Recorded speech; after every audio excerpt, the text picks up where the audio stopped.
All right, so the next question is, or what are the tools that you need to be a level 1 basic estate planning attorney? And I love to break everything down to threes because anybody can remember 3 things. So you're going to commonly see I break everything down into threes to make it simple for you because simplicity is the master. Once everything is simple, things just flow, things work, and that's a key point that I want you to make. When you're working with your clients, when you're going through this, I want you to understand, read body language.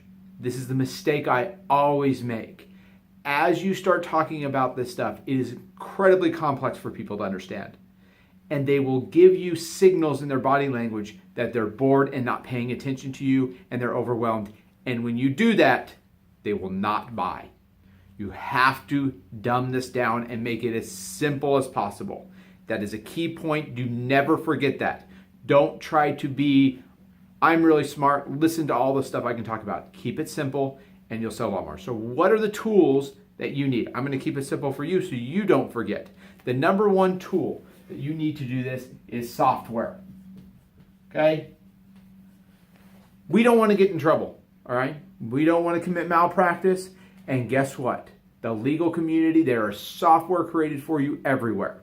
Personally, I use form builders created by Westlaw simply because that's what I started off with. There are other, LexisNexis has programs, and there are other companies that have great software. Find the company that you like. If you already use a company, continue to use them. It does not matter. The software for this is basic and simple. Now, getting into more complex things, yeah, I mean, there's certain software that's going to be a lot better than others. But right now, the software that you need, you just need something that's going to draft a will, draft all those 6 documents that we talked about before. A will, medical power of attorney, durable power of attorney, HIPAA, a living will, and some guardianship documents. As long as you're using the software, it's going to generate the information correctly in the document because that's the only way you get in trouble is if it's not done correctly. All right, number 2. All right, the number 2 thing, the tool that you're going to need is the office. Now, I'll take a minute after this and I'll scan the camera around and show you my office and how I set it up to give you like a basic idea of how you can set up your office. Office is very important. You will not sell expensive estate planning in a crappy building. If you're running this out of your home, you won't be able to do this. Office is an incredible tool. It is a selling tool. It makes you look like you know what you're talking about when you're established in an area. So if you already have an office, great. If you don't, there's some ideas that you can use. They have suites available where you can use some kind of rent an hour spaces. That's for people that don't have a full-time practice, that you're kind of running around different places. You need to meet people in an office setting though.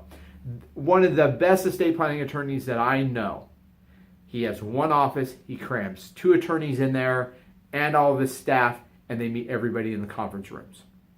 And it works. He sells $5,000 trust package like they're hotcakes. The guy is amazing at this, but he never takes someone to his office, and he saves a lot of money on rent because he used that. That's not my style because I have a very different way of approach, and I see a lot more people. And my office structure is I'm doing roughly currently probably about 15 wills a week, 4 or 5 trust packages.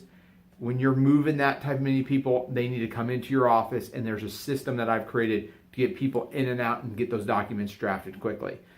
So we'll talk about that, but offices is number 1. Now, number 3, the number 3 thing that is kind of key and central to getting all this done is having your notary license. Now, you don't have to notarize all your documents, nor do you have to witness them. But people kind of expect that when they're coming to an attorney. You, at least in the state of Texas, now this is not true everywhere else. You have to look at your state-specific rules. In my state, the attorney can notarize the document that he drafts. There's no problem with that. But it is not, I believe, it might have been Virginia. I was looking at it and realized, oh, you can't notarize it as attorney. I might be totally wrong on that, but there was a state that I realized that oh, they have rules against this. The other is witnesses.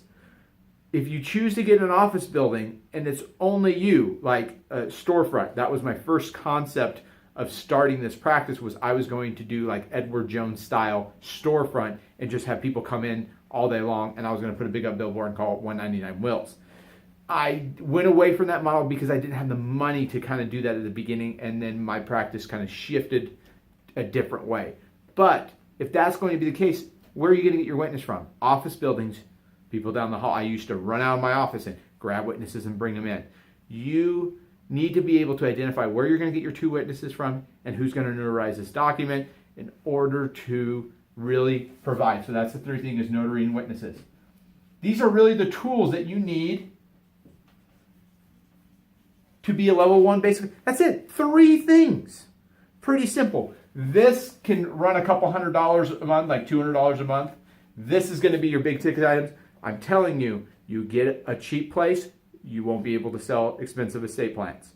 It's a choice that you make. I know an attorney, he won't spend any money, and he's way better attorney than I am, and he doesn't get very much out of his estate plans because when you walk into his place, it just doesn't look good.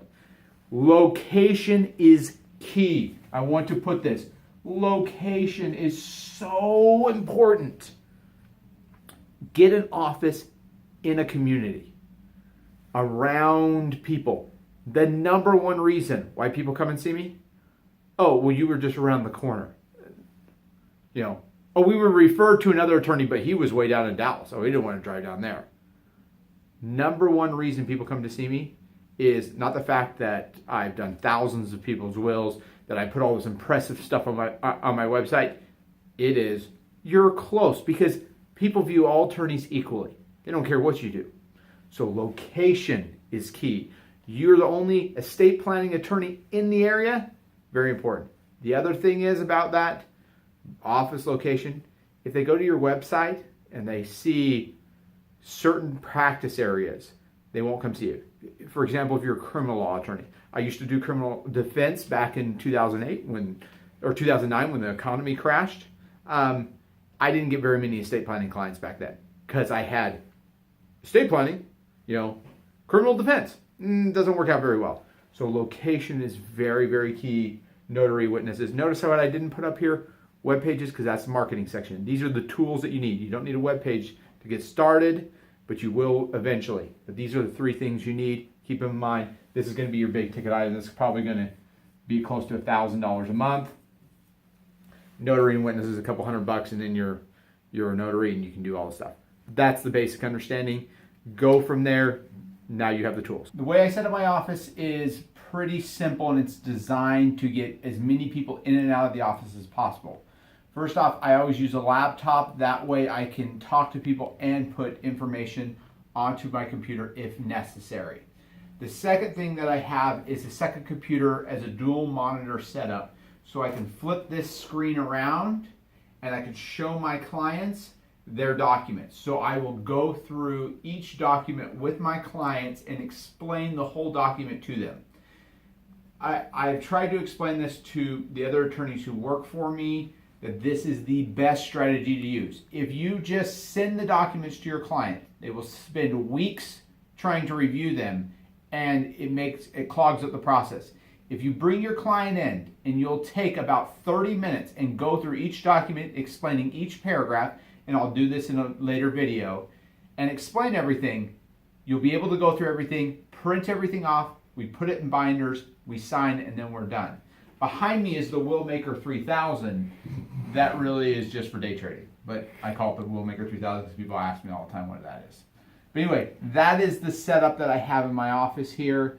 That is basically one way that you can set this up to do estate planning.